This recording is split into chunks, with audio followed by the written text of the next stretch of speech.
আজকে আমরা শরৎচন্দ্রের লেখা অনুপমার প্রেম গল্পটি পড়ব।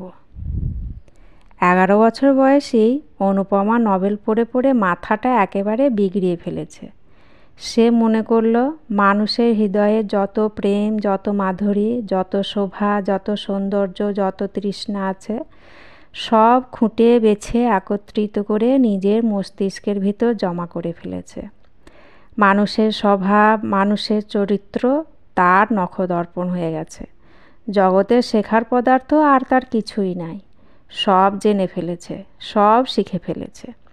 সতীত্বের জ্যোতি সে যেমন দেখতে পায়, প্রণয়ের মহিমা সে যেমন বুঝতে পারে, জগতে আর যে কেউ তেমন সমজদার আছে, অনুপমা তা কিছুতেই বিশ্বাস করতে পারে না।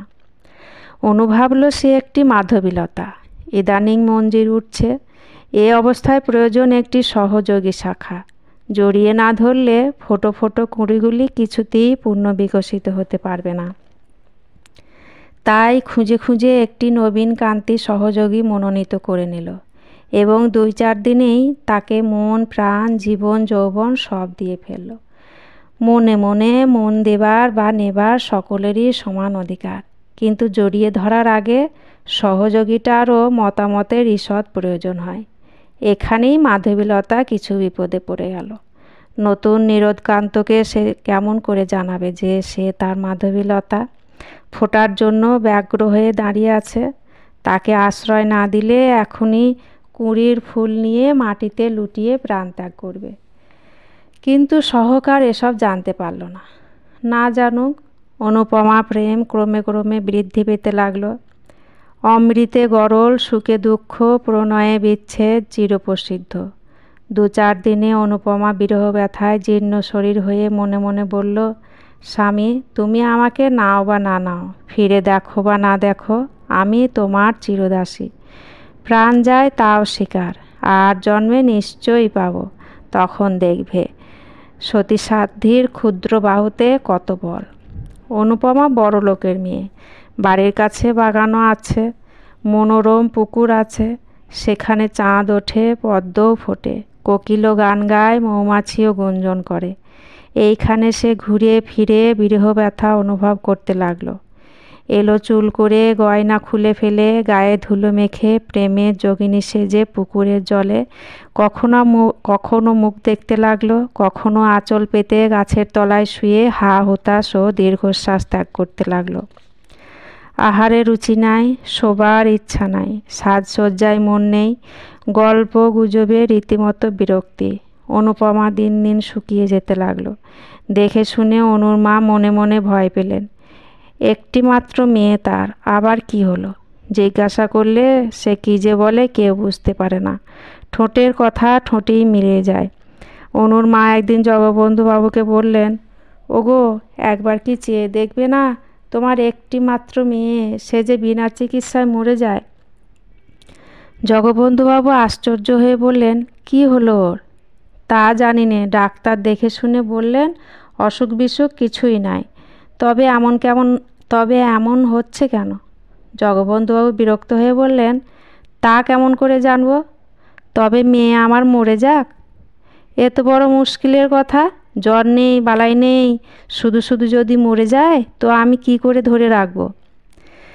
গৃহিণী শুকনো মুখে বড় বৌমার কাছে এসে বলল, বৌমা, অনু আমার এমন করে বেড়ায় কেন?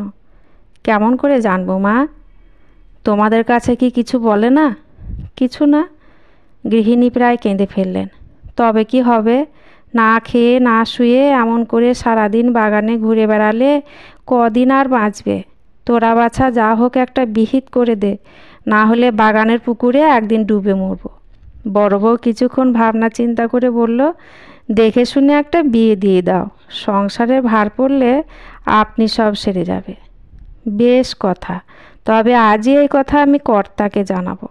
কর্তা এ কথা শুনে একটু হেসে বললেন, কলিকাল, দাও, বিয়ে দিয়েই দেখো, যদি ভালো হয়। পরদিন ঘটক আসলো। অনুপমা বড় লোকের মেয়ে, তাতে রূপবতী, পাত্রের জন্য ভাবতে হলো না।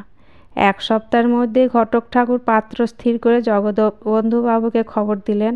কর্তা একথা গৃহিণীকে জানালেন, গৃহিণী বড় বউকে জানালো, ক্রমে অনুপমাও শুনল। একদিন পরে একদিন দুপুরের সময় সকলে মিলে অনুপমার বিয়ের গল্প করছিল। এমন সময়ে সে এলো চুলে আলু থালু বসনে একটা শুকনো গোলাপ ফুল হাতে করে ছবিটির মতো এসে দাঁড়ালো। অনুর মা মেয়েকে দেখে একটু হেসে বললেন, মা যেন আমার যোগিনী সেজেছেন। বড় বউ ঠাকুরুনও একটু হেসে বলল, বিয়ে হলে কোথায় সব চলে যাবে, দুটো একটা ছেলে মেয়ে হলে তো কথাই নেই। অনুপমা ছবির মতো নিশ্চল হয়ে সকল কথা শুনতে লাগলো। বউ আবার বলল, মা ঠাকুরজির বিয়ের কবে দিন ঠিক হলো? দিন এখনো কিছু ঠিক করা হয়নি। ঠাকুর জামাই কি করেন? এইবার বিয়ে দেবে। তবে তো বেশ ভালো বর। তারপর একটু হেসে ঠাট্টা করে বলল, দেখতে কিন্তু খুব ভালো না হলে ঠাকুরজির আমার পছন্দ হবে না। কেন পছন্দ হবে না? জামাই আমার বেশ দেখতে। এইবার অনুপমা একটু ঘাড় বাঁকা করলো, একটু ঝুঁকে পায়ের নখ দিয়ে মাটি খোঁড়ার মতো করে নখ খুঁড়তে খুঁড়তে বলল, বিয়ে আমি করব না। মা ভালো শুনতে না পেয়ে জিজ্ঞাসা করলেন, কি মা? বড় বউ অনুপমার কথা শুনতে পেয়েছিল। খুব জোরে হেসে উঠে বলল, ঠাকুরজি বলছে ও কখনো বিয়ে করবে না। বিয়ে করবে না? না না করুক গে। অনুপমার মা মুখ টিপে একটু হেসে চলে গেলেন। গৃহিণী চলে গেলে বড় বউ বলল, তুই বিয়ে করবি নে? অনুপমা আগের মতো গম্ভীর মুখে বলল, কিছুতেই না। কেন? যাকে তাকে গছিয়ে দেওয়ার নাম বিয়ে হয় না। মনের মিল না হলে বিয়ে করাই ভুল। বড় বউ আশ্চর্য হয়ে অনুর মুখ পানে চেয়ে বলল, গছিয়ে দেওয়া আবার কি লো? গছিয়ে দেবে না তো কি মেয়ে মানুষ দেখে শুনে পছন্দ করে বিয়ে করবে? নিশ্চয়ই। তবে তোর মতে আমার বিয়েটাও ভুল হয়ে গেছে। বিয়ের আগে তো তোর দাদার নাম পর্যন্ত আমি শুনিনি। সবাই কি তোমার মতো? বউ আর একবার হেসে বলল, তোর কি তবে মনের মানুষ জুটেছে নাকি? অনুপমা বধূ ঠাকুরুনের সহাস্য বিদ্রূপে মুখখানি আগের চেয়ে 4 গুণ গম্ভীর করে বলল, বউ ঠাট্টা করছো কেন? এখন কি বিদ্রূপ করার সময়? কেন লো, হয়েছে কি? হয়েছে কি? তবে শোনো। অনুপমার মনে হলো তার সামনে তার স্বামীকে বধ করা হচ্ছে। সহসা কতলুখার দুর্গে বধমঞ্চ, সামনে বিমলা ও বীরেন্দ্র সিংহের দৃশ্য তার মনে ভেসে উঠল। সে ভাবল, তারা যা পারে সে কি তা পারে না? সতী স্ত্রী জগতে কাকে ভয় করে? দেখতে দেখতে তার চোখ অস্বাভাবিক উজ্জ্বলতায় ধক ধক করে জ্বলে উঠল। দেখতে দেখতে আঁচলখানা কোমরে জড়িয়ে গাছ কোমর বেঁধে ফেলল। ব্যাপার দেখে বড় বউ 3 হাত পিছিয়ে গেল।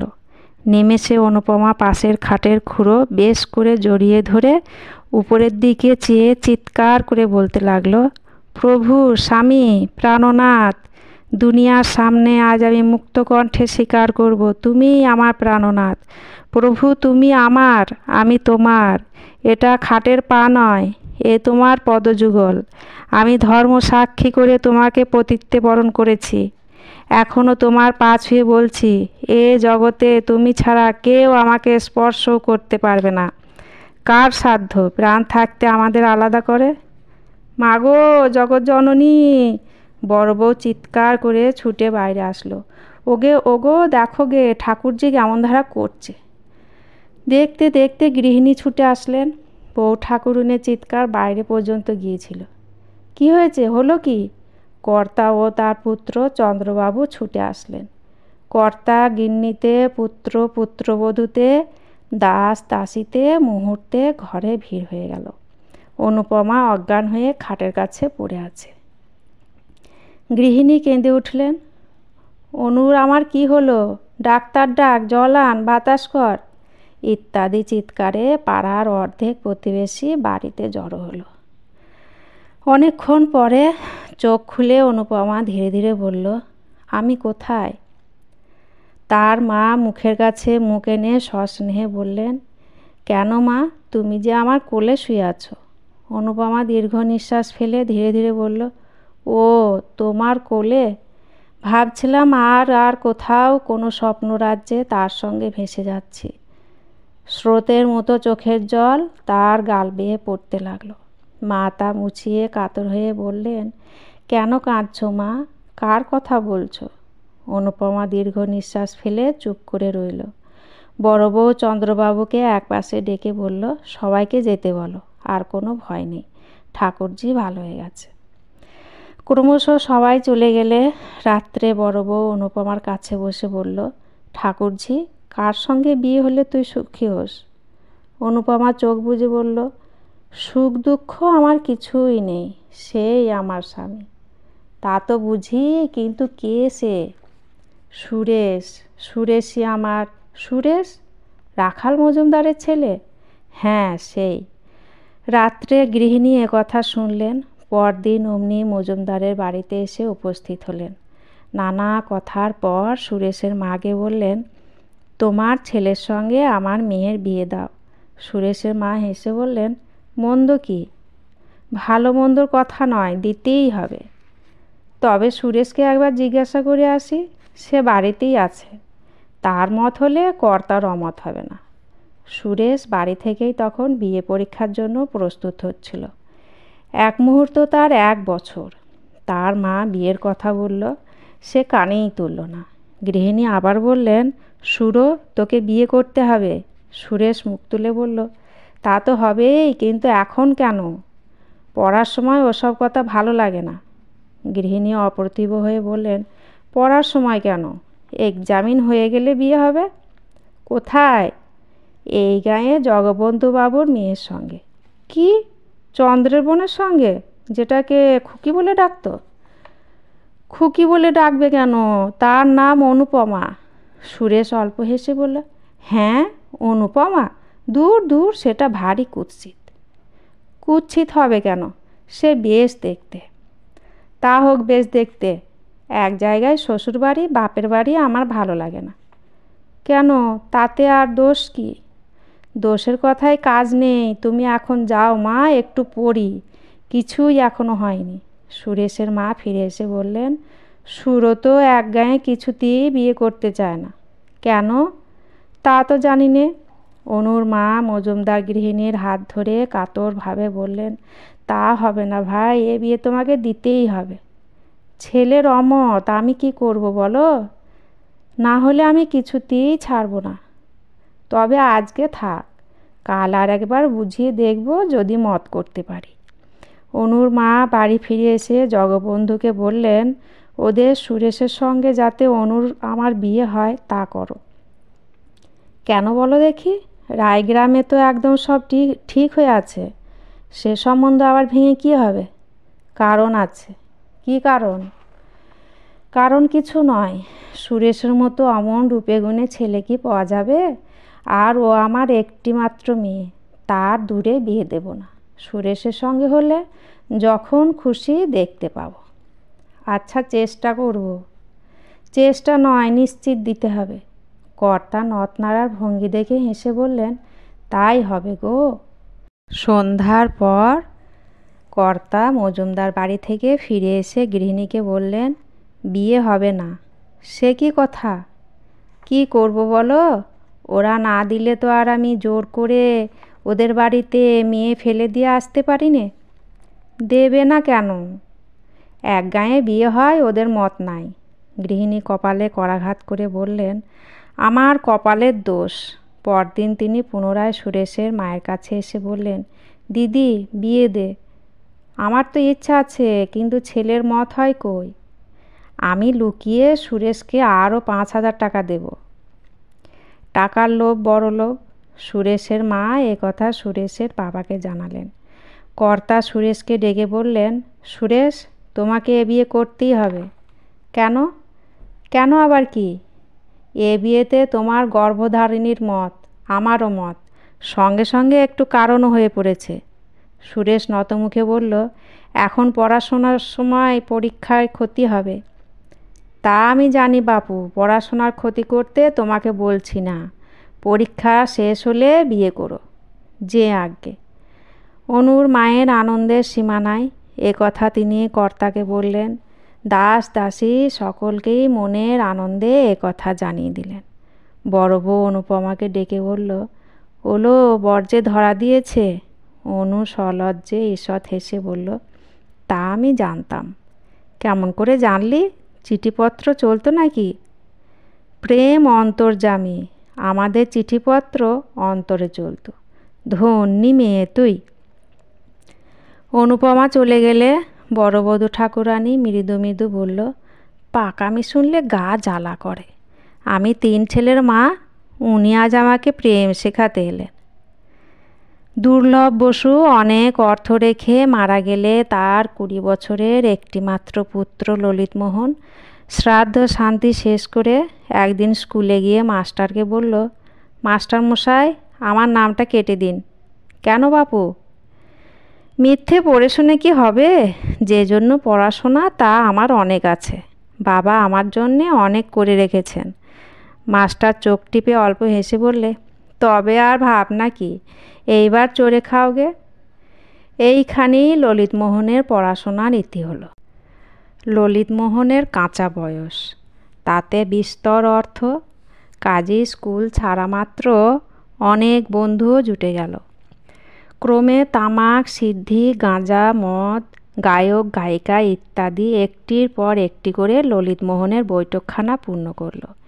এদিকে বাবার সঞ্চয় করে রাখা টাকা পয়সাও জলের মতো ঢেউ খেলে তরতর করে সাগরের দিকে ছুটে চলতে লাগলো। তার মা কেঁদে উঠে অনেক বোঝালেন, অনেক বললেন, কিন্তু সে তাতে কান দিল না।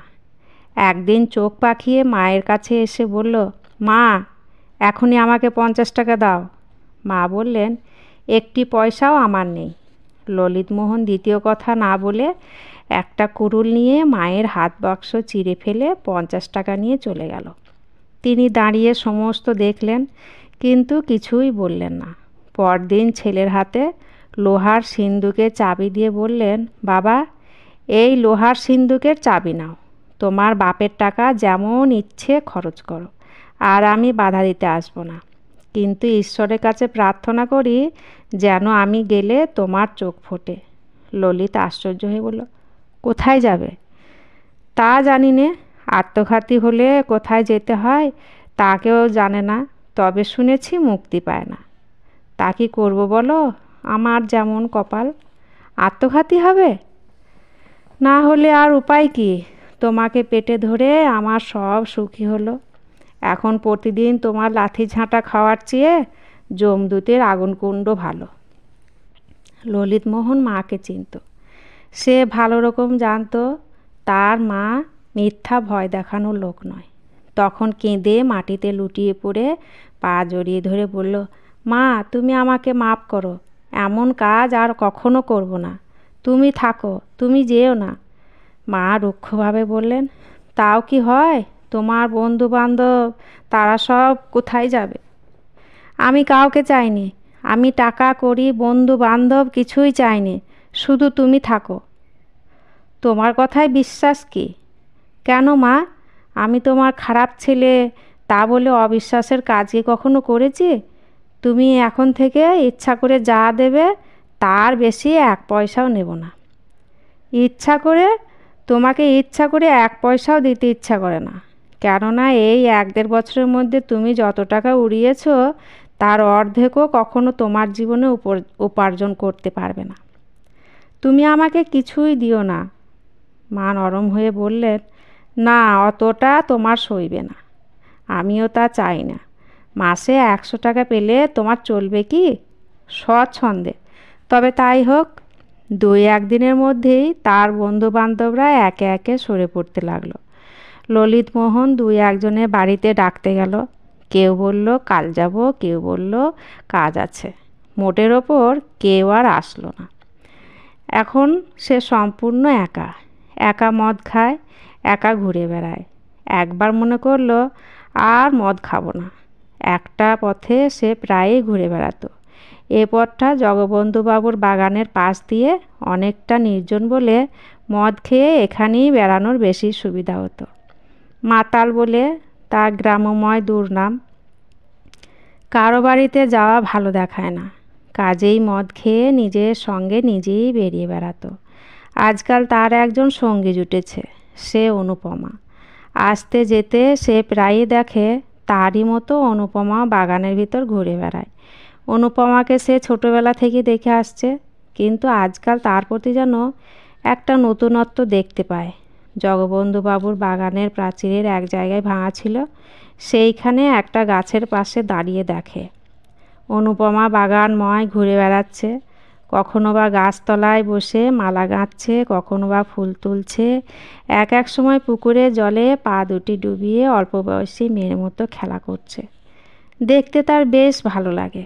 এলোমেলো চুলগুলি, অযত্ন শরীর, এলোমেলো কাপড় গয়না, সকলের ওপরে মুখখানি তার মদের চোখে একটি পদ্ম ফুলের মতো মনে হতো। মাঝে মাঝে তার মনে হয় জগতে সে অনুপমাকে সবচেয়ে বেশি ভালোবাসে। রাত হলে বাড়ি ফিরে গিয়ে শুয়ে পড়ে। যতক্ষণ ঘুম না আসে ততক্ষণ অনুপমার মুখই মনে পড়ে। স্বপ্নেও কখনো কখনো তার অনিন্দ সুন্দর মুখখানা হৃদয়ে জেগে ওঠে। এমনি করে অনেক দিন গেল। জগবন্ধুবাবুর বাগানের সেই ভাঙা অংশটিতে বৈকাল থেকে বসে থাকা আজকাল তার রোজকার কাজ। সে বাচ্চা নয়, অল্পদিনই বুঝতে পারল যে অনুপমাকে সত্যি সত্যিই ভালোবেসে ফেলেছে। কিন্তু এমন ভালোবাসায় লাভ নেই। সে জানত সে মাতাল, সে অপদার্থ, মূর্খ, তাকে সবাই ঘৃণা করে। অনুপমার কিছুতেই যোগ্য পাত্র নয়। শত চেষ্টাতেও তাকে পাওয়া সম্ভব নয়। তবে এমন করে মন খারাপ করে কী লাভ? কাল থেকে আর আসবো না। কিন্তু থাকতে পারত না। সূর্য ডুবলেই সে মদ খেয়ে সেই ভাঙা পাঁচিলের উপরে এসে বসত। তবে ভিতরে একটা কথা আছে, কাউকে ভালোবাসলে মনে হয় সেও আমাকে ভালোবাসে। আমাকে কেন বাসবে না? অবশ্য এ কথা প্রমাণ করা যায় না। একদিন ললিতমোহন পাঁচিলে উঠেছে। এমন সময় চন্দ্রবাবুর চোখ পড়ল। চন্দ্রবাবু দারোয়ানকে হেঁকে বললেন, ইসকো পাকড়ো। দারোয়ান প্রথমে বুঝতে পারল না কাকে ধরতে হবে। পরে যখন বুঝল, ললিতবাবুকে সেলাম করে 3 হাত পিছিয়ে দাঁড়ালো। চন্দ্রবাবু পুনরায় চিৎকার করে বললেন, ইসকো পাকড়কে থানে মে দো। দারোয়ান আধা বাংলা আধা হিন্দিতে বলল, হামি নেহি পারবে বাবু। ললিতমোহন ততক্ষণে ধীরে ধীরে পাঁচির টপকিয়ে পালিয়ে গেল। সে চলে গেলে চন্দ্রবাবু বললেন, কাহে নেহি পাকড়া? দারোয়ান চুপ করে রইল। একজন মালি ললিতকে ভালোভাবে চিনত। সে বলল, ও বেটা ভোজপুরির সাধ্য কি ললিতবাবুকে ধরে? ওর মতো 4টে দারোয়ানের মাথা ওর এক ঘুষিতে ভেঙে যায়। দারোয়ানও তা অস্বীকার করলো না। বলল, বাবু নকরি করনে আয়া না জান দেনে আয়া? চন্দ্রবাবু কিন্তু ছাড়ার পাত্র নয়। তিনি ললিতের উপর আগে থেকেই রেগেছিলেন। এখন সুযোগ পেয়ে সাক্ষী জোগাড় করে অনধিকার প্রবেশ এবং আরও কত কী অপরাধে আদালতে নালিশ করলেন। জগবন্ধুবাবু ও তার স্ত্রী উভয়ই এই মামলা করতে নিষেধ করলেন। কিন্তু চন্দ্রবাবু কিছুতেই শুনলেন না। বিশেষ ভগ্ন হৃদয় অনুপমা জিদ ধরে বলল যে পাপীকে শাস্তি না দিলে তার মন কিছুতেই শান্ত হবে না। ইন্সপেক্টর বাড়িতে এসে অনুপমার সাক্ষী নিল। অনুপমা সব ঠিকঠাক বলল। শেষে এমন দাঁড়ালো যে ললিতের মা অনেক টাকা পয়সা খরচ করেও ছেলেকে বাঁচাতে পারলেন না। 3 বছর ললিতের সশ্রম কারাদণ্ডের আদেশ হয়ে গেল। বিয়ে পরীক্ষার ফল বের হয়েছে। সুরেশচন্দ্র মজুমদার একেবারে প্রথম হয়েছে। গ্রামময় সুখ্যাতির একটা রই রই শব্দ পড়ে গেছে। অনুপমার মায়ের আনন্দের সীমা নাই। আনন্দে সুরেশের মাকে গিয়ে বললেন, নিজের কথা নিজে বলতে নেই, কিন্তু দেখো দেখি আমার মেয়ের পয়। সুরেশের মা হেসে বললেন, তা তো দেখছি। একবার বিয়ে হোক, তারপর দেখিস তোর ছেলে রাজা হবে। অনু যখন জন্মায় তখন একজন জ্যোতিষ এসে বলেছিল যে এ মেয়ে রানী হবে। অত সুখে কেউ কখনো থাকবে না যত সুখ তোমার মেয়ের হবে। কে বলেছিল? একজন সন্ন্যাসী। কিন্তু তুমি তোমার জামাইকে একখানা বাড়ি কিনে দিও। তা দেব না? চন্দ্রকে আমি পেটের ছেলে বলেই জানি, কিন্তু অনুরত কর্তার অর্ধেক বিষয় পাওয়া উচিত। আমি বেঁচে থাকলে তা পাবেও। তাই হোক, ওরা রাজারানী হয়ে সুখে থাক, আমরা যেন দেখে মরি। 2 দিন পরে রাখাল মজুমদার ছেলেকে ডেকে বললেন, এই বৈশাখে তোমার বিয়ের দিন ঠিক করলাম। এখন বিয়ে হয় আমার একেবারে ইচ্ছা নয়। কেন? আমি গিলক্রিস্ট স্কলারশিপ পেয়েছি, তাতে আমি ইচ্ছা করলে বিলেতে গিয়ে পড়তে পারি। তুমি বিলেতে যাবে? ইচ্ছা আছে। পড়ে পড়ে তোমার মাথা খারাপ হয়ে গিয়েছে, অমন কথা আর মুখে এনো না। বিনা পয়সায় যখন এ সুবিধা পেয়েছি তখন দোষ কি?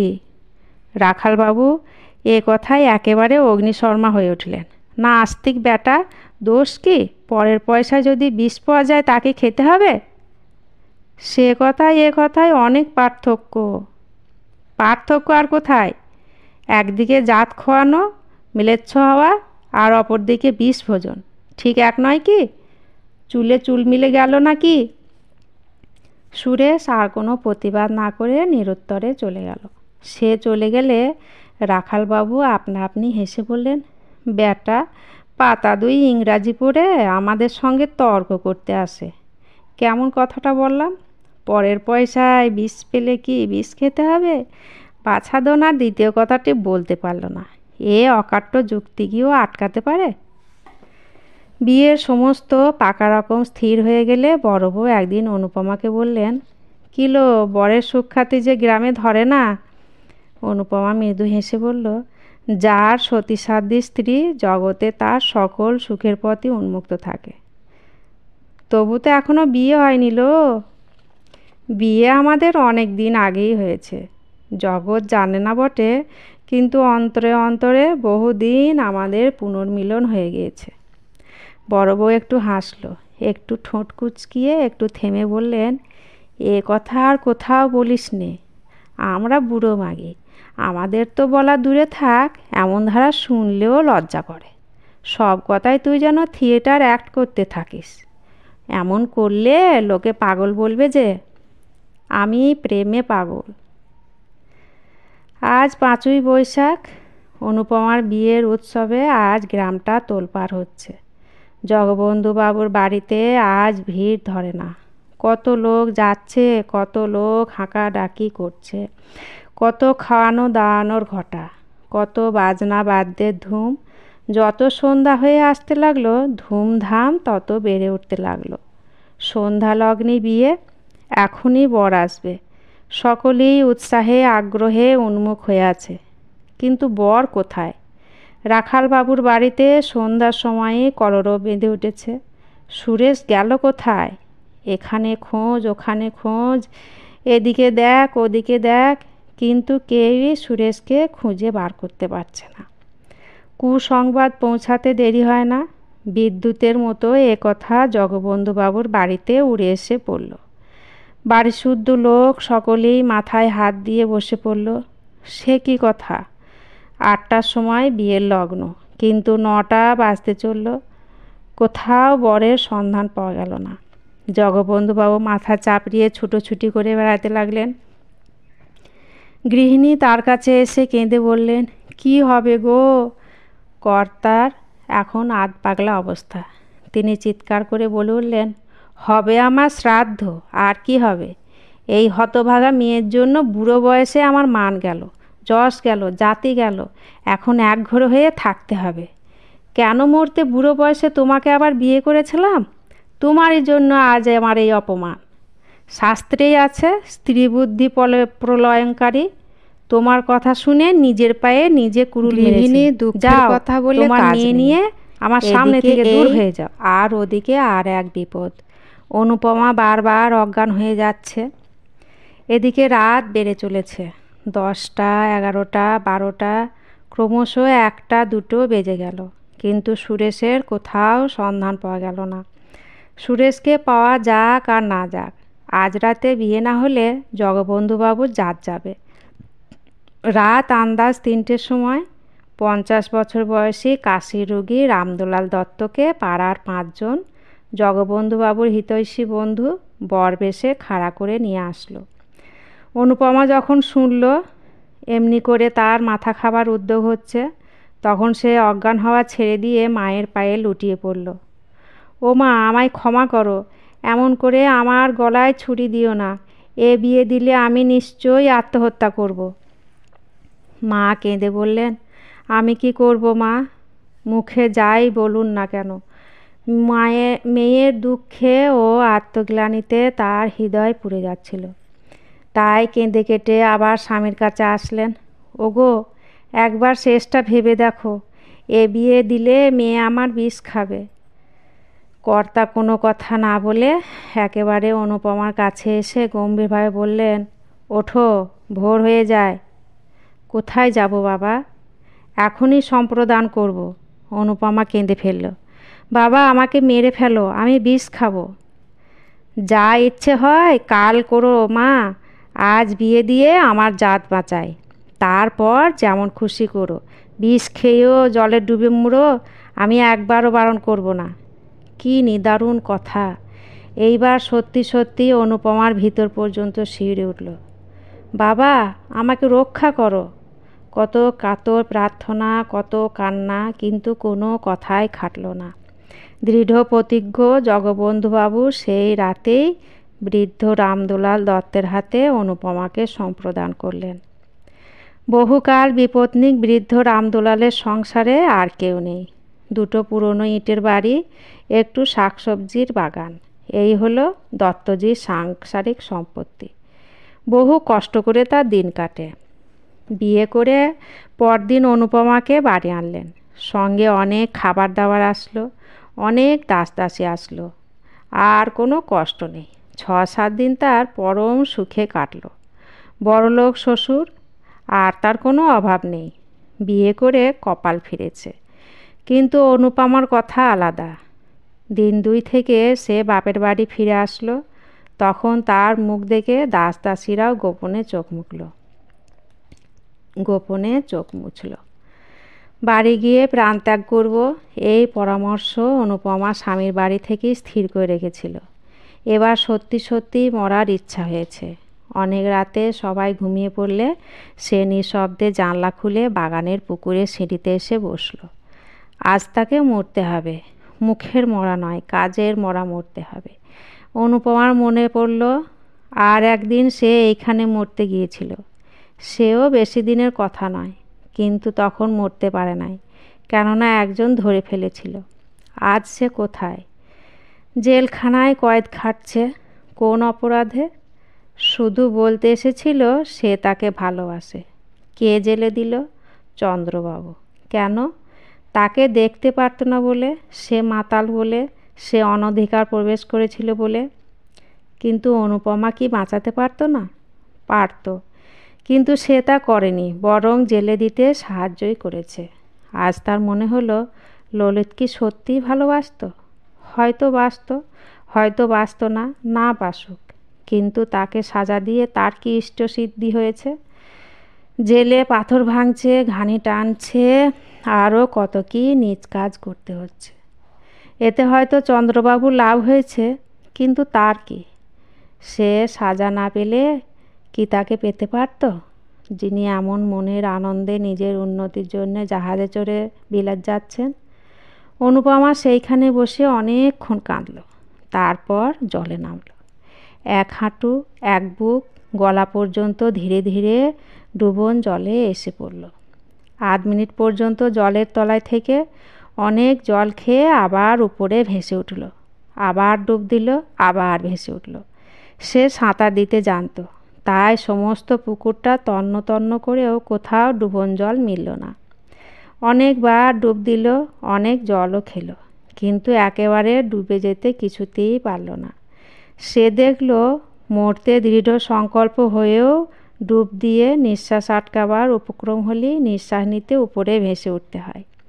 এইভাবে পুকুরটা সাঁতার কেটে প্রায় রাত শেষে যখন সে তার ক্লান্ত অবসন্ন নির্জীব দেহখানা কোনো ক্রমে টেনে এনে সিঁড়ির উপরে ফেলল, দেখল যে কোনো অবস্থায় যে কোনো কারণেই হোক এমন করে একটু একটু করে মারা যাওয়া বড় সহজ কথা নয়। আগে সে বিরহ ব্যথায় জীর্ণ শরীর হয়ে দিনে 100বার মরতে যেত। তখন ভাবত প্রাণটা রাখা না রাখা নায়ক নায়িকার একেবারে মুঠোর ভিতরে। কিন্তু আজ সারা রাত ধরে প্রাণটার সঙ্গে ধস্তাধস্তি করেও সেটাকে বের করে ফেলতে পারল না। আজ সে ভালো রকম বুঝল তাকে জন্মের মতোই বিদায় দেওয়া তার 11 বছরের বিরহ ব্যথায় কুলিয়ে ওঠে না। ভোরবেলায় সে যখন বাড়ি আসলো তখন তার সারা শরীর শীতে কাঁপছে। মা জিজ্ঞাসা করলেন, অনু, এত ভোরেই নিয়ে এলি মা? অনু ঘাড় নেড়ে জানালো, হ্যাঁ।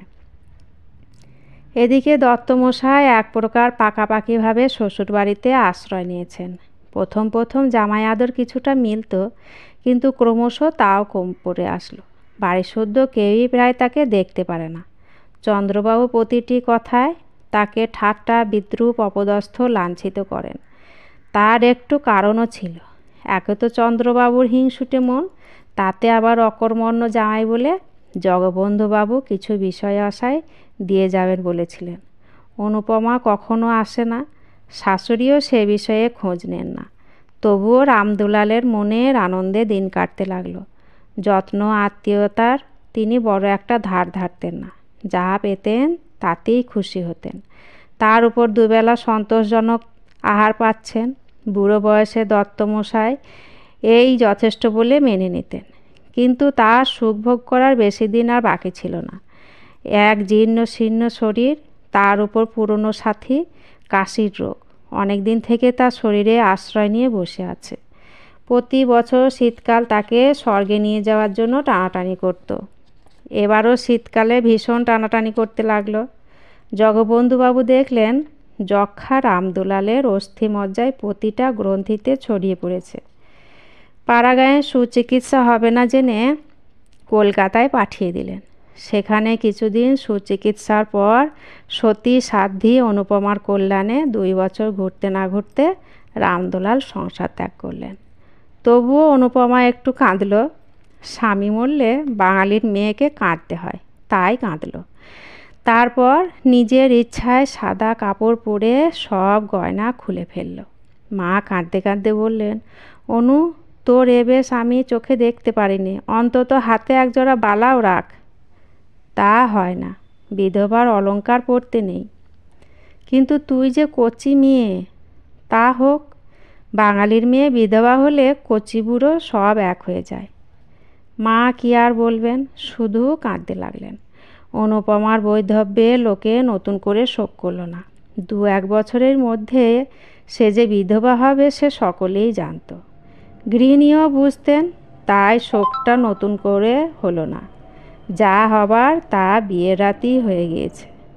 স্বামীকে ভালোবাসত না, জানল না, শুনল না, তবুও অনুপমা কঠোর বৈধব্য ব্রত পালন করতে লাগলো।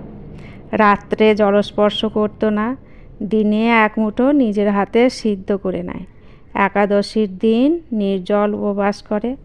আজ পূর্ণিমা, কাল অমাবস্যা, পরশু শিবরাত্রি, এমনি করে মাসের 15 দিন সে না খেয়ে থাকে। কেউ কোনো কথা বললে বলে, আমার ইহকাল গিয়েছে, এখন পরকালের কাজ করতে দাও। এত কিন্তু সইবে কেন? উপবাসে অনিয়মে অনুপমা শুকিয়ে অর্ধেক হয়ে গেল। এই দেখে গৃহিণী ভাবলেন এবার সে মারা যাবে। কর্তাও ভাবলেন তা বড় বিচিত্র নয়। তাই একদিন স্ত্রীকে ডেকে বললেন, অনুর আবার বিয়ে দিই। গৃহিণী আশ্চর্য হয়ে জিজ্ঞাসা করলেন, তা কি হয়? ধর্ম যাবে যে? অনেক ভেবে দেখলুম, 2-1 বার বিয়ে দিলেই ধর্ম যায় না। বিয়ের সঙ্গে ধর্মের সঙ্গে এ বিষয়ের কোনো সম্বন্ধ নেই, বরং নিজের মেয়েকে এমন করে খুন করলেই ধর্মহানির সম্ভাবনা। তবে দাও। অনুপমা কিন্তু একথা শুনে ঘাড় নেড়ে দৃঢ়স্বরে বলল, তা হয় না। কর্তা যখন নিজে ডেকে বললেন, খুব হয় মা। তাহলে আমার ইহকাল পরকাল 2 কালই গেল। কিছুই যায় নাই, যাবে না, বরং না হলেই যাবার সম্ভাবনা। মনে করো তুমি যদি গুণবান স্বামী পাও, তাহলে 2 কালেরই কাজ করতে পারবে। একাকী হয় না? না মা, হয় না। অন্তত বাঙালির ঘরের মেয়ের দ্বারা হয় না। ধর্মকর্মের কথা ছেড়ে দিয়ে সামান্য কোনো একটা কাজ করতে হলেই তাদের অন্যের সাহায্য নিতে হয়। স্বামী ছাড়া তেমন সাহায্য কে করতে পারে বলো? আর কি দোষে তোমার এত শাস্তি? অনুপমা মুখ নিচু করে বলল, আমার পুনর্জন্মের ফল। গোড়া হিন্দু জগবন্ধু বাবুর কানে এ কথাটা খট করে লাগলো। কিছুক্ষণ স্তব্ধ থেকে বললেন, তাই যদি হয় তবুও তোমার একজন অভিভাবকের প্রয়োজন। আমাদের অবর্তমানে কে তোমাকে দেখবে? দাদা দেখবেন? ঈশ্বর না করুন, কিন্তু সে যদি না দেখে, সে তোমার মার পেটের ভাই নয়। বিশেষ আমি যতদূর জানি তার মনও ভালো নয়। অনুপমা মনে মনে বলল, তখন বিষ খাবো। আরও একটা কথা আছে অনু, বাবা হলেও সে কথা আমার বলা উচিত। মানুষের মন সবসময় যে ঠিক একরকমই থাকবে তা কেউ বলতে পারে না। বিশেষত যৌবনকালের প্রবৃত্তিগুলি সর্বদা বশে রাখতে মুনি ঋষিরাও সমর্থ হন না। কিছুকাল চুপ থেকে অনুপমা বলল, জাত যাবে যে? না মা, জাত যাবে না। এখন আমার সময় হয়ে আসছে, চোখও ফুটেছে। অনুপমা ঘাড় নাড়ল, মনে মনে বলল, তখন জাত গেল আর এখন যাবে না? যখন চোখ কান বন্ধ করে আমাকে বলিদান দিলে তখন এ কথা ভাবলে না কেন? আজ আমারও চোখ ফুটেছে, আমিও ভালো করে প্রতিশোধ নেব। কোনো রূপ তাকে টলাতে না পেরে জগবন্ধুবাবু বললেন, তবে মা তাই ভালো। তোমার ইচ্ছার বিরুদ্ধে আমি বিয়ে দিতে চাই না। তোমার খাওয়া পড়ার কষ্ট না হয় তা আমি করে যাব। তারপর ধর্মে মন রেখে যাতে খুশি হতে পারো করো। 3 বছর পরে ছাড়া পেয়েও ললিতমোহন বাড়ি ফিরল না। কেউ বলল লজ্জায় আসছে না, কেউ বলল সে গ্রামে কি আর মুখ দেখাতে পারবে। ললিতমোহন নানা জায়গায় ঘুরে 2 বছর পরে হঠাৎ একদিন বাড়িতে এসে উপস্থিত হলো। তার মা আনন্দে ছেলের মাথায় চুমু দিয়ে আশীর্বাদ করলেন, বাবা এবার বিয়ে করে সংসারী হও। যা কপালে ছিল তা ঘটে গিয়েছে, এখন সেজন্য আর মনে দুঃখ করো না। ললিত যা হয় একটা করবে স্থির করল। 5 বছর পরে ফিরে এসে ললিত গ্রামে অনেক পরিবর্তন দেখল, বিশেষত জগবন্ধুর বাবুর বাড়িতে। কর্তা গিন্নি কেউ বেঁচে নেই, চন্দ্রবাবু এখন সংসারের কর্তা। অনুপমা বিধবা হয়ে এখানেই আছে, কারণ তার অন্যত্র স্থান নাই। আগেই মায়ের মৃত্যু হয়েছিল, পরে বাবার মৃত্যুতে অনুপমা ভেবেছিল বাবা যা দিয়ে গিয়েছে তা নিয়ে কোনো তীর্থস্থানে থাকবে এবং সেই টাকায় পূর্ণ ধর্ম নিয়মব্রত করে বাকি জীবনটা কাটিয়ে দেবে। কিন্তু শ্রাদ্ধ শান্তির উপর উইল দেখে সে অন্তরে আঘাত পেল। বাবা কেবল তার নামে 500 টাকা দিয়ে গিয়েছেন। তারা বড়লোক, এ সামান্য টাকা তাদের কাছে টাকাই নয়।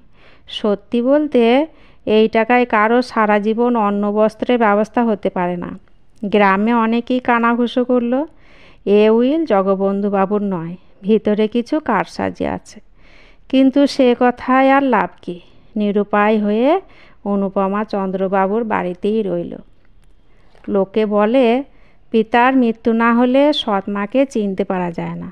সৎ ভাইকেও সেই রকম বাবার জীবিতকাল পর্যন্ত চিনতে পারা কঠিন। এতদিন পরে অনুপমা জানতে পারল তার দাদা চন্দ্রবাবু কী চরিত্রের মানুষ। যত প্রকার অধম শ্রেণীর মানুষ দেখতে পাওয়া যায়, চন্দ্রনাথবাবু তাদের সর্বনিকৃষ্ট। হৃদয়ে এক তিল দয়া মায়া নেই, চোখে এক বিন্দু চামড়া পর্যন্ত নেই। অনুপমার এই নিরাশ্রয় অবস্থায় তিনি তার সঙ্গে যে রকম ব্যবহার আরম্ভ করলেন তা বলে শেষ করা যায় না। প্রতি কথায় এমনকি উঠতে বসতে তিরস্কৃত, লাঞ্ছিত, অপমানিত করতেন। অনেক আগে থেকেই তিনি অনুপমাকে দেখতে পারতেন না, কিন্তু আজকাল তা বেশি না দেখতে পারার কারণ তিনিই ভালো জানেন। বড় বউ আগে তাকে ভালোবাসতেন, কিন্তু এখন তিনিও দেখতে পারেন না। যখন অনু বড়লোকের মেয়ে ছিল, যখন তার বাপ মা বেঁচে ছিল, যখন তার একটা কথায় 5 জন ছুটে আসতো, তখন তিনিও ভালোবাসতেন। এখন সে দুঃখিনী, আপনার বলতে কেউ নেই, টাকা পয়সা নেই, পরের অন্ন খেয়ে দিন কাটে না। তাকে কে এখন ভালোবাসবে, কে এখন যত্ন করবে? বড়বধূ 3-4টে ছেলে মেয়ের ভার অনুর উপর। তাদেরকে খাওয়াতে হয়, স্নান করাতে হয়, কাছে নিয়ে শুতে হয়। তবুও কোনো বিষয়ে ভুল হলেই অমনি বড় বউ রাগ করে রীতিমতো 5টা কথা শুনিয়ে দেন।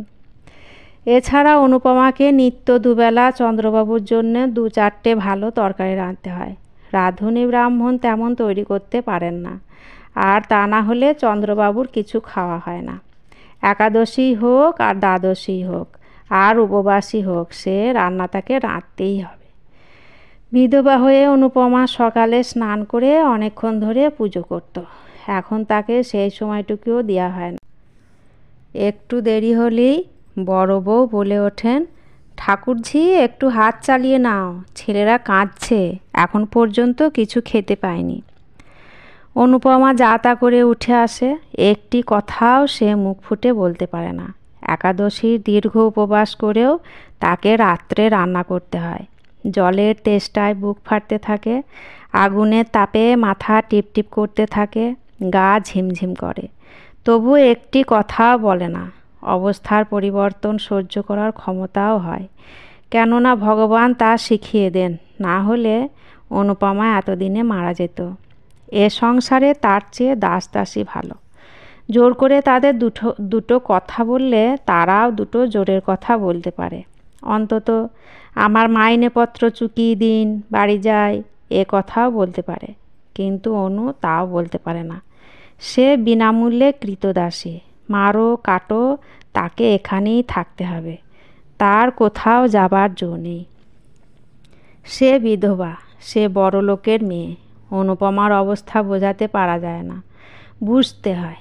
বাঙালির ঘরে অন্যের অন্নে পালিত বিধবাই কেবল তার অবস্থা বুঝতে পারবেন, অপরজন না বুঝতেই পারে। আজ দ্বাদশী। সকাল সকাল স্নান করে অনুপমা পুজো করতে বসল। তখনও 15 মিনিট হয়নি। বড় বউ ঘরের বাইরে থেকে একটু বড় গলায় বললেন, ঠাকুরঝি, তোমার কি আজও সারাদিনেও হবে না? এমন করে চলবে না বাপু। অনুপমা শিবের মাথায় জল দিচ্ছিল, কথা বলল না। বড় বউ 10 মিনিট পরে আবার ঘুরে এসে চিৎকার করে বললেন, অত পুণ্যি ছালায় আঁটবে না গো, অত পুণ্যি করো না। আর অত পুণ্যি ধর্মের শখ তো বনে জঙ্গলে গিয়ে করো গে, সংসারে থেকে অত বাড়াবাড়ি সইতে পারা যায় না। তবুও অনুপমা চুপ করে থাকলো। বড় বউ দ্বিগুণ চেঁচিয়ে উঠলেন, বলি কেউ খাবে দাবে না? অনুপমা হাতের বেলপাতা নামিয়ে রেখে বলল, আমার অসুখ হয়েছে, আজ আমি কিছু পারবো না। পারবে না? তবে সবাই উপবাস করুক। কেন, আমি ছাড়া কি লোক নেই? ঠাকুরের কি হলো? তার জ্বর হয়েছে, আর উনি ঠাকুরের রান্না খেতে পারেন? না পারেন তুমি রেঁধে দাওগে।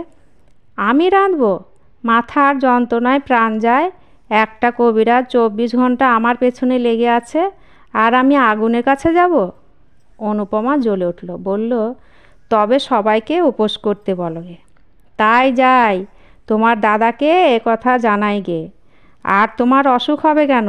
এই নিয়ে ধুয়ে এলে এক্ষুনি গিলবে কুটবে, আর বড় ভাইকে একটু রেঁধে খাওয়াতে পারো না? না, পারি নে। বড় বউ, আমি তোমাদের কোনো বাঁধি নই যে মুখে যা আসবে তাই বলবে। আমিও এসব কথা দাদাকে জানাবো। বড় বউ মুখভঙ্গি করে বললে, তাই জানাও গে, তোমার দাদা এসে আমার মাথাটা কেটে নিয়ে যাক। অনুপমা কিছুক্ষণ স্তব্ধ হয়ে রইল, তারপর বলল, তা জানি, দাদা ভালো হলে তোমার কি এত সাহস হতো? কেন, তিনি করেছেন কি? খেতে দিচ্ছেন, পড়তে দিচ্ছেন, আবার কি করবেন?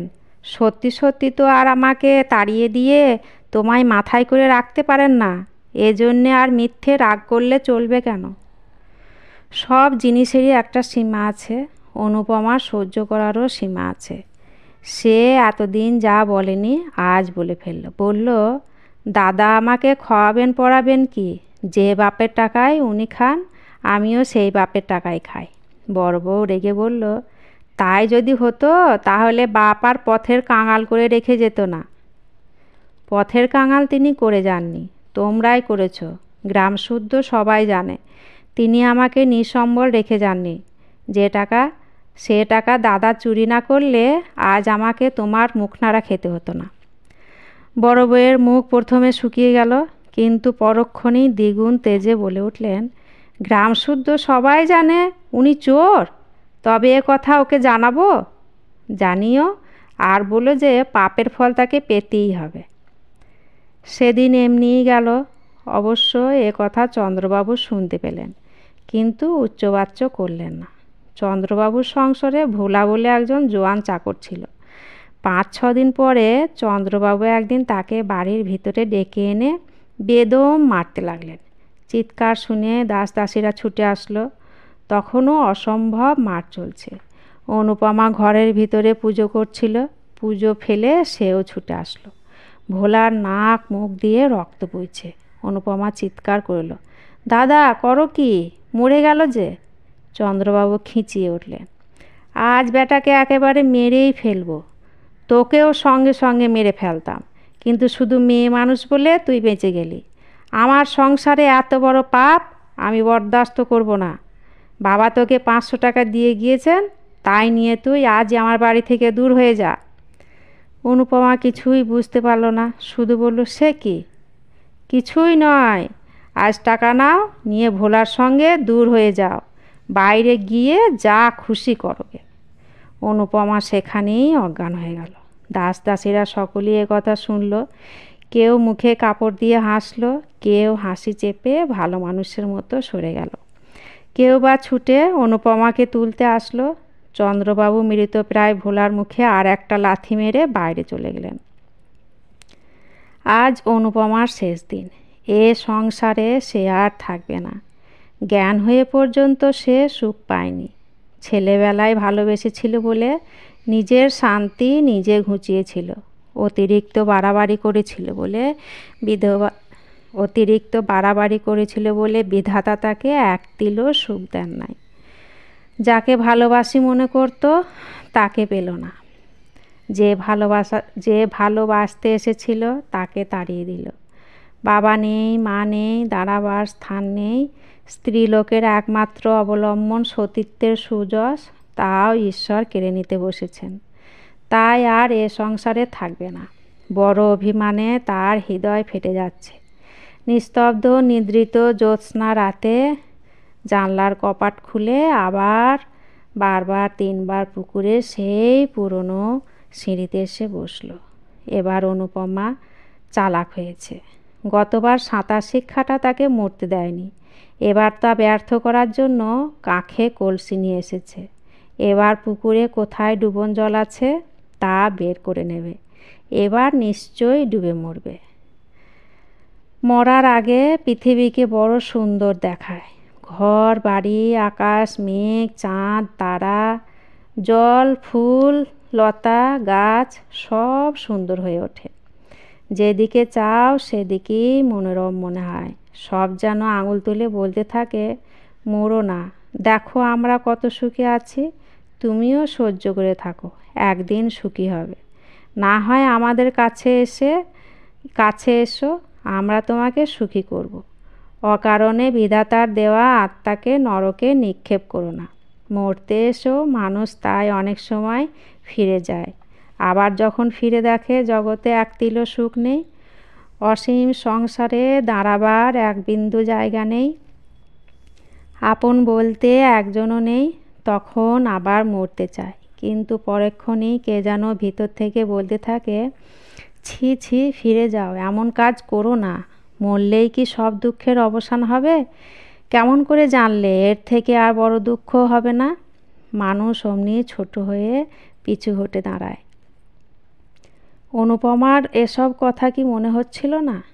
কিন্তু তবুও মরবে, কিছুতেই আর বাঁচবে না। বাবার কথা মনে হলো, মায়ের কথা মনে হলো, আর যার কথা মনে হলো সে ললিত। যারা তাকে ভালোবাসতো তারা সকলেই একে একে চলে গেছে। শুধু একজন এখনও বেঁচে আছে। সে ভালোবেসেছিল, ভালোবাসা পেতে এসেছিল, হৃদয়ে দেবী বলে পুজো দিতে এসেছিল। অনুপমা সে পুজো গ্রহণ করেনি এবং অপমানিত করে তাড়িয়ে দিয়েছে। শুধু কি তাই, জেলে পর্যন্ত দিয়েছিল। ললিত সেখানে কত কষ্ট পেয়েছিল। হয়তো অনুপমাকে কত অভিশাপ করেছিল। তার মনে হলো নিশ্চিত সেই পাপেই এত কষ্ট, এত যন্ত্রণা। সে ফিরে এসেছে, ভালো হয়েছে, মদ ছেড়েছে, দেশের উপকার করে আবার খ্যাতি অর্জন করছে। সে কি আজও তাকে মনে করে? কিন্তু তাতে কি, তার যে কলঙ্ক রটেছে তিনি কি তা শুনেছেন? যখন গ্রামময় রটবে যে আমি কলঙ্কিনী হয়ে ডুবেছি, কাল যখন আমার দেহ জলের উপরে ভেসে উঠবে, ছি ছি, কত ঘৃণায় তার ঠোঁট কুঁচকে যাবে। অনুপমা আঁচল দিয়ে গলায় কলসি বাঁধল। এমন সময়ে কে একজন পিছন থেকে ডাকলো, অনুপমা। অনুপমা চমকিয়ে ফিরে দেখলো একজন দীর্ঘকায় পুরুষ স্থির হয়ে দাঁড়িয়ে আছে। আগন্তুক আবার ডাকলো। অনুপমার মনে হলো এ কণ্ঠ আগেও শুনেছে, কিন্তু মনে করতে পারল না, চুপ করে থাকলো। অনুপমা, আত্মহত্যা করো না। অনুপমা কোনো কালেই লজ্জায় নুয়ে পড়া লজ্জাবতী লতা ছিল না। সে সাহস করে বলল, আমি আত্মহত্যা করব আপনি কি করে জানলেন? তবে গলায় কলসি বেঁধেছ কেন? অনুপমা চুপ করে রইল। আগন্তুক একটু হেসে বলল, আত্মঘাতী হলে কি হয় জানো? কি? অনন্ত নরক। অনুপমা শিউরে উঠল। ধীরে ধীরে কলসি খুলে রেখে বলল, এ সংসারে স্থান নাই। ভুলে গিয়েছ? আমি মনে করে দিচ্ছি, প্রায় 6 বছর আগে ঠিক এইখানে একজন তোমাকে চিরজীবনের জন্য স্থান দিতে চেয়েছিল। স্মরণ হয়? অনুপমা লজ্জায় রাঙা হয়ে বলল, হয়। এ সংকল্প ত্যাগ করো। আমার কলঙ্ক রটেছে, আমার বাঁচা হবে না। মরলেই কি কলঙ্ক যায়? যাক না যাক, আমি তা শুনতে যাব না। ভুল বুঝেছ অনুপমা, মরলে এ কলঙ্ক চিরকাল ছায়ার মতো তোমার নামের পাশে ঘুরে বেড়াবে। বেঁচে দেখো, এ মিথ্যা কলঙ্ক কখনো চিরস্থায়ী হবে না। কিন্তু কোথায় গিয়ে বেঁচে থাকবো? আমার সঙ্গে চলো। অনুপমার একবার মনে হলো তাই করবে। পায়ে লুটিয়ে পড়বে, বলবে, আমাকে ক্ষমা করো। বলবে, তোমার অনেক টাকা, আমাকে কিছু ভিক্ষা দাও, আমি গিয়ে কোথাও লুকিয়ে থাকি। পরে অনেকক্ষণ চুপ করে থেকে ভেবে চিনতে বলল, আমি যাব না। কথা শেষ না হতেই অনুপমা জলে ঝাঁপিয়ে পড়ল। অনুপমার জ্ঞান ফিরলে দেখল সুন্দর করে সাজানো দামি খাটের উপর সে শুয়ে আছে, পাশে ললিতমোহন। অনুপমা চোখ খুলে কাতর স্বরে বলল, কেন আমাকে বাঁচালে?